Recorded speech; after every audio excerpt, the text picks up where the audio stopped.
প্রিয় দিনী ভাইয়েরা আমার, আপনি কি জানেন নবী করিম সাল্লাল্লাহু আলাইহি সাল্লাম আপনার জন্য আর আমার জন্য কেঁদেছেন? নবী করিম সাল্লাল্লাহু আলাইহি সাল্লাম একদিন কাঁদতেছিলেন, তার চোখ দিয়ে অশ্রু ঝরতেছিল। তখন সাহাবায়ে কেরাম জিজ্ঞাসা করলেন, ইয়া রাসূলুল্লাহ, আপনি কি জন্য কাঁদতেছেন?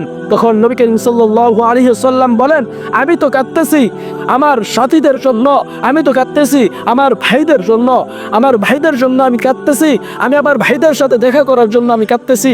তখন সাহাবায়ে কেরাম জিজ্ঞাসা করলেন, ইয়া রাসূলুল্লাহ, আপনার ভাই কারা?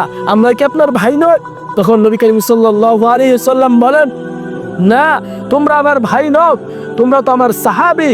আমার ভাই হলো তারাই যারা তোমাদের পরবর্তীতে আসবে, যারা আমাকে না দেখে আমার উপর ঈমান আনবে, আমার উপর বিশ্বাস রাখবে, তারাই হলো আমার ভাই, তোমরা হলে আমার সাহাবী। প্রিয় ভাইয়েরা আমার, একটু খেয়াল করে দেখুন, নবী করিম সাল্লাল্লাহু আলাইহি সাল্লাম আপনার জন্য আমার জন্য কেঁদেছেন।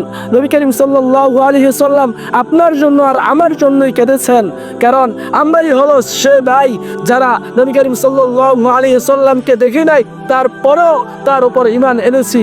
প্রিয় ভাইয়েরা আমার, যেই স্থানে নবী করিম সাল্লাল্লাহু আলাইহি সাল্লাম আপনার জন্য আর আমার জন্য কাঁদে, সেই স্থানে আজকে আমরা নবী করিম সাল্লাল্লাহু আলাইহি সাল্লামের সুন্নাহর প্রতি অবহেলা করি, সুন্নাহ নিয়ে আমরা হাসি তামাশা করি, সুন্নাহর প্রতি কোনো গুরুত্বই নেই।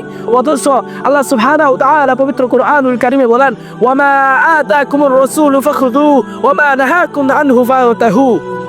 নবী করিম সাল্লাল্লাহু আলাইহি সাল্লাম তোমাদের জন্য যা কিছু নিয়ে এসেছে তা তোমরা আঁকড়ে ধরো, আর যা কিছু বর্জন করার ব্যাপারে বলেছেন তাকে তোমরা বর্জন করো, তা তোমরা তরক করো, ছেড়ে দাও। প্রিয় ভাইয়েরা আমার, নবী করিম সাল্লাল্লাহু আলাইহি সাল্লামের সুন্নাতের প্রতি আমরা গুরুত্ব দিতে হবে, তাহলে কাল হাসর ময়দানে ভয়াবহ মুহূর্তে আমরা নবী করিম সাল্লাল্লাহু আলাইহি সাল্লামের শাফাআত লাভ করতে পারবো।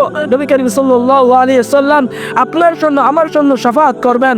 তিনি যদি 1400 বছর আগে আমাদের জন্য কাঁদতে পারেন, তাহলে তিনি অবশ্যই কাল কিয়ামতের ভয়াবহ মুহূর্তে আপনার জন্য আর আমার জন্য শাফাআত করবেন।